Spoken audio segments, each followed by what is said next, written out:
Oke, terima kasih. Kita mulai lagi dengan presentasi dari mahasiswi Dwi dengan judul apa, Dwi? Komplikasi luka bakar. Komplikasi luka bakar. Oke, kita sama-sama dengarkan ya.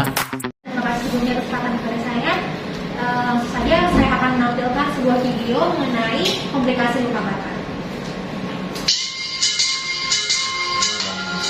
Halo Sobat Sehat, kembali lagi dengan YouTube channel DJ Surgeon dengan saya Gustia Ibadah di Manggarai, dokter muda Fakultas Kedokteran Universitas Islam Al-Azhar yang sedang menjalani stase bedah di RSUD Kota Mataram.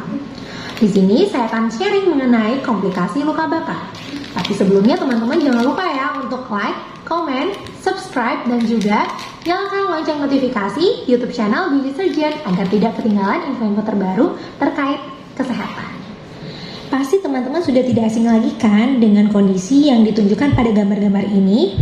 Yap, betul sekali teman-teman, itu luka bakar. Jadi luka bakar adalah kerusakan yang terjadi pada kulit, bahkan bisa mencapai bawah kulit yang diakibatkan oleh panas. Jadi segala sumber panas itu bisa saja menyebabkan luka bakar. Seperti misalnya dari api ataupun besi panas, cairan yang panas, gas, ataupun dari listrik, ataupun bahan kimia, dan juga bahkan dari radiasi.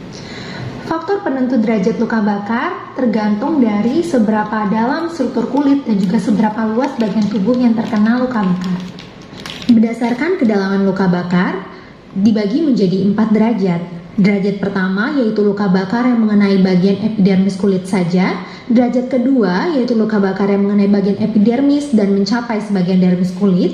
Derajat 3, luka bakar sudah mencapai seluruh lapisan dermis hingga adnexa kulit. Dan derajat terakhir yaitu 4 yang mana telah mencapai jaringan subkutan bahkan melibatkan otot maupun tulang. Sedangkan berdasarkan luas luka bakar dapat dilihat dari gambar berikut yang menampilkan persentase yang berbeda tergantung regionnya. Sehingga akan didapatkan derajat keparahan luka bakar yang dibagi menjadi 3, yaitu derajat luka bakar ringan, sedang, dan berat. Gejala klinis yang timbul biasanya tergantung dengan derajat keparahan luka bakar itu sendiri. Namun pada umumnya pasien luka bakar akan mengeluh kemerahan atau eritem yang pada derajat lebih tinggi akan tampak eskar, yaitu jaringan kulit yang terbakar dan kering, kemudian nyeri, bengkak, dan bahkan terdapat bula, yaitu lepuhan yang berisi cairan. Bagian berikut menunjukkan bahwa pada luka bakar luas dan cukup parah ternyata dapat memiliki dampak yang buruk pada seluruh sistem organ kita. Kerusakan pada kulit akibat luka bakar menyebabkan tubuh akan lebih mudah kehilangan cairan. Selain itu terjadi pula peningkatan permeabilitas kapiler yang menyebabkan perpindahan cairan dan elektrolit ke intrasel. Alhasil terjadi penurunan volume darah yang pertama kali akan berdampak pada kemampuan jantung untuk memompa darah ke seluruh tubuh. Sehingga terjadilah kerusakan jaringan, shock, yang bila tidak tertangani akan menyebabkan kematian. Secara garis besar, komplikasi pada luka bakar dibagi menjadi 3, yaitu immediate atau segera, early atau dini, dan juga late atau lambat. Seperti yang kita ketahui bersama bahwa terapi cairan intravenous secara adekuat terbukti dapat merehidrasi pasien hipovolemi, dan dalam kasus ini pada luka bakar sekalipun. Jadi dia akan menurunkan resiko shock dan juga mencegah kematian. Namun bila tubuh kita tidak bisa meregulasi cairan yang terlalu berlebihan dari luar tadi, malah akan berdampak buruk pada sel utamanya, yaitu sel akan menjadi bengkak atau edem. Edem ini akan meningkatkan penekanan dari sekitar jaringan yang ada di dalam ruang fasia. Kemudian terjadilah suatu sindrom kompartemen. Hal ini bila berlanjut terus akan menyebabkan iskemik jaringan, lalu dapat terjadilah nekrosis, utamanya pada nervus dan juga otot. Gejala khas pada sindrom ini disebut dengan 5P, yaitu pain, pallor, paralysis, paresthesia, dan pulselessness. Pada luka bakar mayor terjadi disfungsi multiorgan, salah satunya adalah ginjal, yaitu berupa gagal ginjal akut. Hal ini disebabkan oleh penurunan cardiac output yang sehingga menyebabkan ginjal tidak dapat bekerja sebagaimana mestinya, yaitu salah satunya dalam hal meregulasi cairan dan elektrolit dalam tubuh. Karena tadi ya salah satunya elektrolit yaitu kalium tidak bisa keluar, dan kemudian ditambah lagi adanya peningkatan destruksi dari sel darah merah, dan juga akibat dari injury sel itu menyebabkan pelepasan dari kalium ke intrasel yang berlebihan. Hal ini menyebabkan penumpukan kalium di dalam darah yang disebut dengan keadaan hiperkalemia.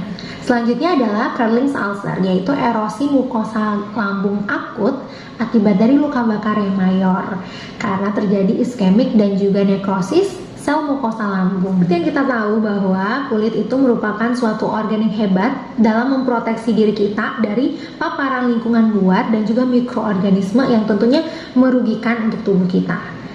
Namun dalam keadaan luka bakar terjadi kerusakan pada barier kulit yang akan berdampak pada kita lebih mudah untuk terinfeksi. Ditambah lagi pada keadaan luka bakar yang bersifat mayor biasanya itu terjadi respon inflamasi yang sistemik yang hebat sehingga terjadilah penekanan imun atau disebut dengan imunosupresi. Keadaan ini tentunya berdampak buruk pada tubuh kita karena kita akan lemah, jadi tidak ada imun yang dapat menangkal atau melawan infeksi yang sedang terjadi. Pada luka bakar khususnya yang bersifat mayor yang sudah ditangani sekalipun akan tetap menimbulkan bekas luka. Jadi bekas luka yang biasanya dikeluhkan pasien itu adalah yang sifatnya menebal, terus mengencang dan juga matur, yaitu yang disebut dengan kontraktur. Jadi kontraktur ini apabila dia terjadi di bagian persendian, tentunya dia akan sangat membatasi pergerakan persendian itu. Sekian untuk sharing-sharing mengenai komplikasi luka bakar yang dapat saya sampaikan. Terima kasih atas perhatian dan semoga bermanfaat. Dan mohon maaf bila masih banyak kekurangan. Tetap pantau ya YouTube channel DJ Surgeon. Jadi sampai jumpa.